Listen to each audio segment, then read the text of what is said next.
Thưa quý khán giả của Viet News USA, sống ở Hoa Kỳ, nơi được mệnh danh là thiên đàng trên đất, với sự kết hợp của các giống dân cùng chung sống và chia sẻ các ngôn ngữ, văn hóa, đem lại một sự kết hợp hùng mạnh khó có đất nước nào có thể sánh bằng.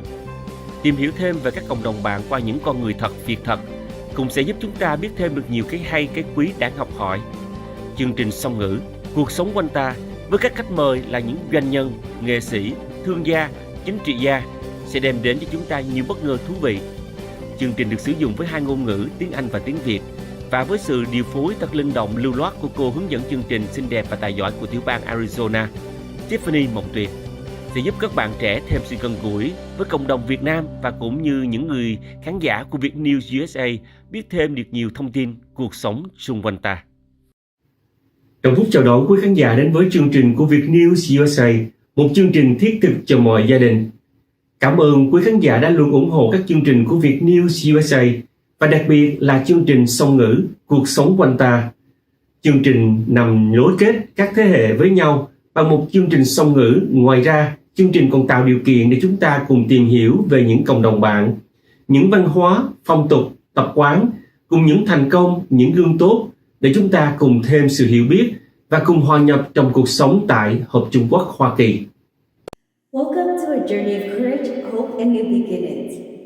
We are starting a new series where we listen to stories of people who made a brave choice, leaving their homes in Bhutan, Ukraine, and Congo to carve out a new path in the United States, particularly in Arizona. These are not just stories of travel. They are about leaving the loved ones behind, navigating unknown waters, and building lives from scratch. And each journey is unique, filled with both hardship and heart. But they're not alone. In this series, we also shine the light on the kindness of strangers like Dr. Sunvo and her team, who welcome these newcomers with open arms and helping hands. You will hear how their support paved the way for integration and success. So join us now as we listen to these inspiring immigration stories. Be ready to be moved by their stories, inspired by their courage, and compelled to act.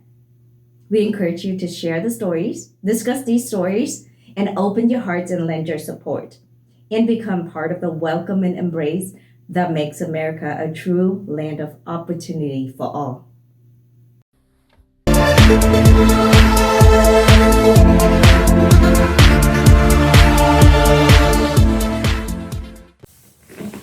Well, hey everyone, welcome back to another episode of us hearing stories of our neighbors and friends who are now in the United States, but previously they were at refugee camps. We are going to be hearing the story of Leya Gisline, who's just only been here for 3 months. I understand that her story is going to be a sensitive one and a very touching one. We will seek to understand what our friend has been through and what we, as her new neighbors and friends here, can provide support for. So welcome, Leya, to the show. Thank you so much for being here. Karibu Leya, kuza hano kuwepo natwe. Sabona mumwaka za kutukwachira. Thank you. And it's only been 3 months. What are you feeling right now, sitting here in Arizona, United Kwa States? amezi 3 hano muri Arizona, urumva umeze ute umerewe? Ukoberera. Ukobera ni hansi ko iriya ibiryo byatuberaga ikibazo kubibona, ariko hano ho ndi kubona byangushe. Ibyo turi kurya nta kibazo. In the refugee camp, it was hard to get food. At least here, they can have something to eat. What a statement. It's the basic necessities that is important. We can see that. Kính thưa quý vị, ngày hôm nay thì trở lại với chương trình giới thiệu về những người trong cộng đồng của chúng ta, những người từ những cái trại tị nạn đến đây. Ngày hôm nay trước mặt của chúng ta là cô Leya Gisline. Cô đã đến đây được hơn 3 tháng mà thôi. Và một điều có câu hỏi của cô là hiện giờ cô cảm giác như thế nào đang ngồi ở đây trên nước Mỹ tại thành phố Arizona, tại tiểu bang Arizona. Cô nói là thì nó vẫn tốt hơn là ở trong trại tị nạn bởi vì nơi đây có thức ăn. Cái điều đơn giản như vậy thôi. So, Martin, I understand that now that you've got to know Leya and a little bit more, I understand that she was from Binza. How did she go from Binza to the refugee camp? none ngo mvuye muri Binza ukajya muri kandi muri refugee camp gute? twari tunavuye utari nabi twatubonye hameze nabi tubona kugira ngo twese tujye abandi bajya. Because of the insecurity, yeah, then they decided to go to camp. At the security. And how long were you at the refugee camp? Nkambi wamaze n'igihe kingana iki? maze n'igihe kirekire imyaka 12. 12 years. For 12 years. We listened to some stories of the refugees as well at the camp, and they were stories that almost sounded unbelievable, but they did happen. Would you like to share your story as well of the 12 years that you were there? Wumvishe inkuru nyinshi cyane zituruka mu nkambi, nawe rero hakeneye kubabwira ku nkuru zo mu nkambi uko ubuzima bwari bwifashe. Muri iwacu mu nkambi nyine. You mean the life in the camp? Yes. Refugee camp? Ubuzima bw'iwacu nyine ubwo twarahingaga. We used to go to do the field. Igihe twatangiraga isizoni tugahinga bumwe bikanga, twatera nk'ibishyimbo bikanga kumera, nanga wenda ntabwo byaba bimeze byagera hejuru ugasanga birumye, nanga hari wenda nabyo byakwera, hari igihe cyo byeraga nabi tukaba twahoramo nko mu minisiteri ukahoramo nk'ibaseni y'ibishyimbo. Yeah, it was like they can grow food, then sometimes it's gonna die from the sun, sometimes it's gonna come out, then the bad season gonna come and take it. Sometimes they will just harvest a little bit, then they can use that. Okay. Yeah. And was there any support at all that you received from outsiders? None se hari ibindi imfashanyo mwabonaga ziturutse hanze?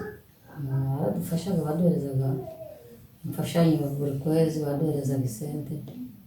So every month they were receiving nangahe? Buri mwana bamuherezaga umutwaro n'igihumbi, umwana umutwaro n'igihumbi. Like let's say like $2.5. $2.5. Yeah. And were you by yourself or were you with other family members? None se wari uri wenyine cyangwa wabaga uri kumwe n'abandi? Nari ndi n'umuryango wanjye turi barindwi. Family of 7. A family of 7. And who are those family members? Abo umuryango wawe ni nde nande? Ni mwanditsi Cipriano, undi ni Afia. Cyprian mwanditsi Ndikunda Afia. Undi ni Kezia Nyansabiyumva. n'abana Victoire, Nshimiyimana na Deborah Takirutimana. N'uyu w'umugongo Shalom. the kids, she mentioned the names. Yeah. And was the father there with them or with you? Papa yabanaga nawe, umugabo yabanaga nawe, nta kibazo. Nta kibazo. Yeah. You mentioned that you left Binza because of security. Would you be able to share a little bit more about what does it mean to not have security there? None se mu Binza ushobora kutubwira muri make umutekano muke wari utewe n'iki? None se numvaga abantu bari kuvuga ngo ubwo twe twirukaga mu bandi be twakuva no mu rugo nge ntanze ngo ni cyama cyatumaga abantu biruka, uretse ko nagiye kubona habaye nabi nge nanje kizira y'abandi bari kusha. Yeah, because of rebel groups, a lot of rebel groups. Yeah, then other people were running, flee the country, then she was to flee. Understood. So, kính thưa quý vị, cô Leya đã rời khỏi Binza tại vì đó nó không có được an ninh như là chúng ta có thể cũng đã biết về những nơi tình hình của những cái đất nước này. Và khi cô đến trại tị nạn thì đi cùng với 7 đứa con. Thì trong suốt 12 năm tại trại tị nạn Thì một ngày làm việc chắc đâu cỡ chừng được có vài đồng thôi quý vị. Và những cái công việc như là trồng trọt vân vân thì có bữa được, có bữa có ăn, có bữa thì những khi mà trời mà hạn hán á, thì những cái đồ trồng cây cỏ vân vân thì nó chết. Thì nói chung là cái tình trạng của gia đình sinh sống tại trại tị nạn nó cũng không có tốt lắm. And then during the 12 months there, Leya, the 12 years, my apologies. During the 12 years there, have you ever thought that one day you will be leaving the camp and then especially going to the United States? nonese muri iyo myaka 12 wari uzi ko uzava mu muhanda ukaza hano muri Amerika? Oh yeah. No. So this was a surprise? Byaragutunguye nawe kumva ngo uje muri Amerika? Njye twarakoraga interview turi gukora nzi ngo ndahari ni ugupfa gukora wenda hari turi kuzana bushiki Imana ntizabikora tuzaza. They just called them for the interview, then she just respond on the questions. She didn't know where it's gonna take. Were you happy when you learned that you were going to go to the United States? Waranezerewe cyane kumva ko uje muri Amerika. Cyane. Yeah, very happy. Okay. And all of your family members are now with you here in the United Umuryango States? wawe bose muri kumwe nabo hano bose. Abondi hamwe n'umuryango wacu nabo ku mutware wanjye naho abandi bose bari muri Afurika. So her family members on her side, they are in Africa, except the husband, he has family members. Okay. But everybody in her immediate family members are here. In the immediate family are here. Here, her Yes, family, in Arizona. umuryango wawe uri hano wose wasigaye nyine. Abasigaye ni papa na mama na basaza banjye bo nibo basigaye muri Afurika. So dad and mom and siblings, they are in Africa. The refugee camp. Very good. And it's only been 3 months, but describe how you are getting used to live in the United States. What challenges or what things do you find that it wasn't like what you were dreaming of? None uri hano muri Amerika, n'ibiki uhura nabyo wumva koko bikubangamiye,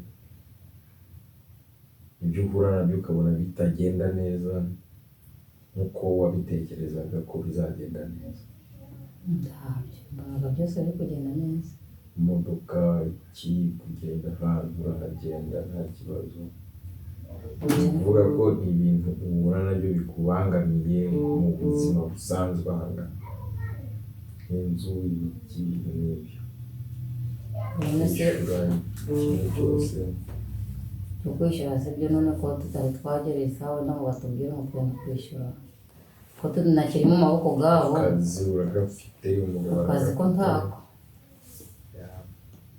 So no job, she cannot just walk around, she just need the help to walk her around. So the house rent is a big issue. She doesn't know where to get the money to pay the rent. Yeah. So it's been a little bit hard. Where are your primary sources of help? None se ukura hehe ubufasha? Umufasha baramfasha gato, abanyakiri baramfasha. So through the agency, they try to help her. Ntabwo arabwira kuzishyura. Ndabara babimbwira. Just through the agency. Just the agency. And what about community? We've learned that there is actually a pretty sizable community. Have you been able to interact with community members? None se muri quartier nta bantu baza ngo bagufashe uganire nabo uvugane nabo? Hariho duturanye uwo tuganira gato. Yeah, there's in the community, she has a neighbor, then they can interact together. But in this moment here, if the larger community can help you, what do you think are those things that the community can do to help you? none wumva nk'abantu nk'abaturanyi cyangwa abandi banyafurika bagufasha nk'iki, bumva bakugezaho iki ibintu nk'ibyo, bumva bagufasha mu buhe buryo ukeneye nk'ubufasha ubwo ari bwo bwose, wumva ni ubuhe bufasha bagufasha nicyo bamfasha nyine, none siko ngaha nta kintu cyo twara twabona, none ko mbona umuntu amaguru ahanini aragi, uba udafite imodoka ntaho waje. If you don't have a car, you cannot move around. Ubwo umuntu aba akeneye mu nzu kandi byinjira no dore ko nanjye mu nzu amasafuriya twasanzemo ni amasafuriya abiri. Like in the house they found 2 saucepans. It's a very limited. Amasafuriya ari ntabwo wayateka. Kagame Yeah, they only use 2 saucepans. They don't give money to buy. They just give like food and the money, no money. Yeah. So I think this is a very similar story that we've heard from other immigrants that we've talked to in the past. So there's a shortage of household items. There's very little transportation help. I think Martin, you helped to drive a lot of them around, but certainly there's only one you and a lot of help. So transportation and going around is another item that Leya and the likes of her need support with for sure. Arumva ko ntabwo ari we wenyine uvuga ko ibintu usanga nta kintu kiri mu nzu, kandi no kugenda gahanga nko kujya guhaha ntabwo bikunda kubera ko ntabwo ufite imodoka yakujyana ibintu.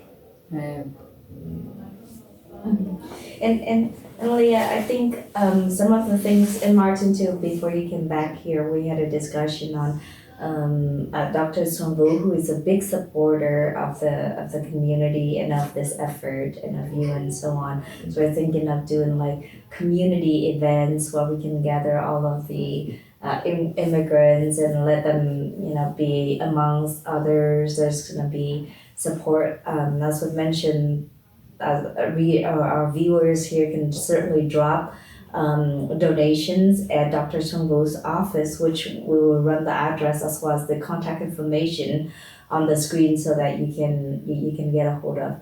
But there certainly is a large need for basic necessities, including toothpaste, toothbrush, and so on. So certainly if you have all of those, and I think a lot of us are fortunate enough to be in a place where we can make those donations, please don't hesitate to reach out and to provide your donation, your support. It could be old toys, it could be household items like pots and pans and dishes and so on. Those are much needed for the community. So Leya, I would like to ask, in reflecting of your journey from Binza to the refugee camp to here, what do you think is a message? What your representation? What would you like the audience to further know about your journey, so that say either we can understand or we can provide support? None nko kuva muri Binza muri Congo ukajya muri Uganda mu nkambi, hanyuma ukaza hano, wumva ko ni ibiki bafasha abo bantu, urabona ari ibiki bafasha nko kuva mu Binza kugera mu nkambi, kuva mu nkambi kuza hano, wumva wafasha iki? Muri urwo rugendo wumva wowe nk'ari wowe ufite nk'ubufasha wabafashije iki? Byari kubwanjye papa nakenera ngo muzane, nuko nta ukuntu nabona ngo abe yangeraho papa na mama nabo basaza banye nabo bashiki banje nako bene mama nabo aba nakenera ngo banyigere, nuko ntabona ukuntu. So on her side, she said if she was with that power to bring the family who is suffering in refugee camp, it's gonna be a big support to her. yeah, big help. And it's an ongoing effort for sure, but it's not fast enough, and we can feel that. Ntabwo ari ibintu byoroshye vuba vuba cyane. Birumvikana. Uramufashisha ibiryo nko kuryama, ibiringiti mwajya mubona ibiringiti n'ibindi ibiringiti twarabibonaga. mu nzira byagenze gute kugira ngo ubundi bashaka kubabwira ko uko byagenze kuva iyo ngiyo urugendo mwagenze uko byaciyemo kumva bakiriye aho mwagiye kurara n'ukuntu ubuzima bwaje kugenda ibintu nk'ibyo. Kari birebire none. Yeah, she has a long story for the journey from Binza in DRC go to Uganda in the refugee camp. So she has a lot to tell. Byagenze gute rero banyuremo mu mayange muri make uko byagenze. So tell us a story. Tell us a story that I would say that represents your journey the most. Tell us that story. Babwire rero uko byagenze kuva iyo ngiyo aho mwanyuze ibyo mwakoreshaga aho mwararaga ko babakiriye ibintu nk'ibyo no kuva iyo ngiyo kuza. Twembe kuva iyo ngiyo iwacu twaje mu modoka ngo turara Gisoro, twageze Gisoro tubona gufata igasi iratuzana, turara mu nzira tuza tugeze Kampala, twageze Kampala bukeye ubwo twongera dufata indi basi tugeze aho Ima, ubwo twongera dufata iyindi tubona kutugeza mu nkambi. So it was like a 4 days journey. Yeah, from Congo to the border of Uganda, Uganda to Gisoro, Gisoro to Kampala, Kampala to Hoima, from Hoima to the refugee camp. Yeah. It's a 4-day journey, and then I assume it was on foot all the time. Akenshi mwagendaga n'amaguru no gukoresha imodoka. Yeah. And during that journey, do you walk all the time? Do you get some sleep? Was there food? Was there difficulties? People that you met that was harmful to the wabonaga aho kuryama, icyo kurya cyangwa mwararaga hanze ukiyarara? Baduhaga ibyo kurya mu modoka yabaga ihagaze, tukabona abantu bazanye ibyo kurya, tukaba ufite udusente dukeya tukagura utwo ukeneye ukaturya. Yeah, when they free, they had little money, then they could use that money to buy food. Yeah, the journey. Just sleep outside. Just sleep outside. And but the entire family were together at that time. It was. None si icyo gihe wari uri kumwe n'abana bawe bose? That time she was alone with the husband. Alone with the husband. Okay. And where were the kids? Abana bari. The kids were born in the refugee camp. The kids were born in the refugee camps. Okay. Understood. And well, thank you for sharing that. Was there anything else that you'd like to highlight on that journey? Hari ikindi ushaka kongeraho kuri urwo rugendo? Ibibazo mwahuriyemo nabyo cyangwa abandi bahuriyemo nabyo?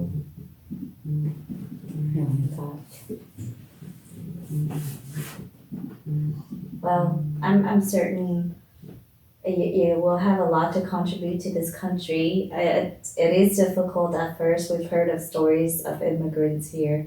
I think a lot of us here, myself included, are immigrants too. We work very hard to get a little further in life, and this is a country of promises. So I hope you will find all of the support you need. We have faith in that. Abizeye ko buri kimwe cyose kizagenda neza kubera ko igihugu ni igihugu cy'ibyiringiro, abantu baganga bamererwa neza. Any other words of wisdom for our audience? Is that Any other words of wisdom for our audience here? the wisdom? urumva ko hari ikintu cy'ubwenge twakoresha ngaho kuri nawe ndi kumva cyo kugira ngo ntabwo ubushobozi we ntara babyeyi bakangeraho nibyo byakabaye byiza ariko nuko nta bushobozi ntabwo.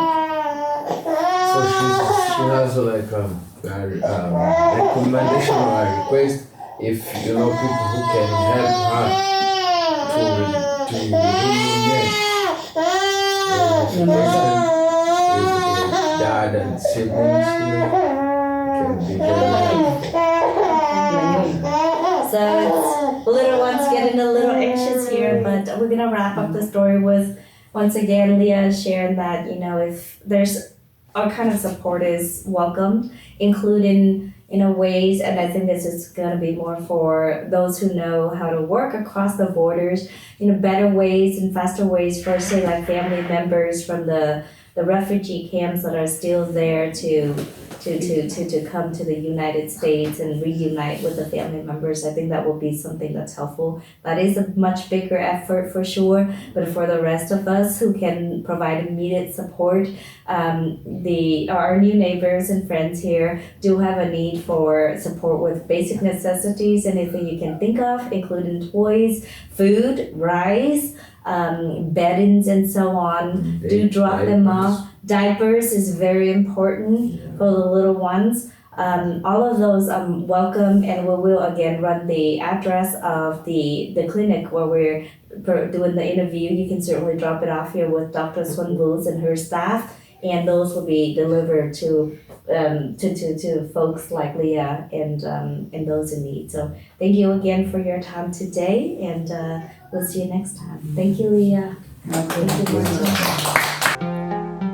Mời quý đồng hương hãy đến với nhà hàng Mekong Palace. Nhà hàng được bình chọn The Best Điểm Sống in Arizona với những món điểm sống ngon được mọi người mến chuộng như xíu mại, há cảo tôm hấp, chân gà nấu tương đen, bánh cuốn, bánh bao xá xíu, xôi hấp lá sen, v.v. Ngoài ra, nhà hàng còn nhận đặt tiệc, catering tận nhà hoặc venue cưới. Nhà hàng Mekong Palace mở cửa từ thứ Hai đến thứ Sáu, từ 11 giờ sáng đến 9 giờ tối, điểm sống từ 11 giờ sáng đến 3 giờ chiều. Thứ Bảy và Chủ nhật, từ 10 giờ sáng đến 9 giờ tối, điểm sống từ 10 giờ sáng đến 3 giờ chiều. Nhà hàng Mekong Palace tọa lạc tại 66 South Dobson Road, phòng 120, Mesa, Arizona 85202. Điện thoại 480 962 0493 480 962 0493. But they're not alone. In this series, we also shine the light on the kindness of strangers like Dr. Xuân Vũ and her team, who welcome these newcomers with open arms and helping hands.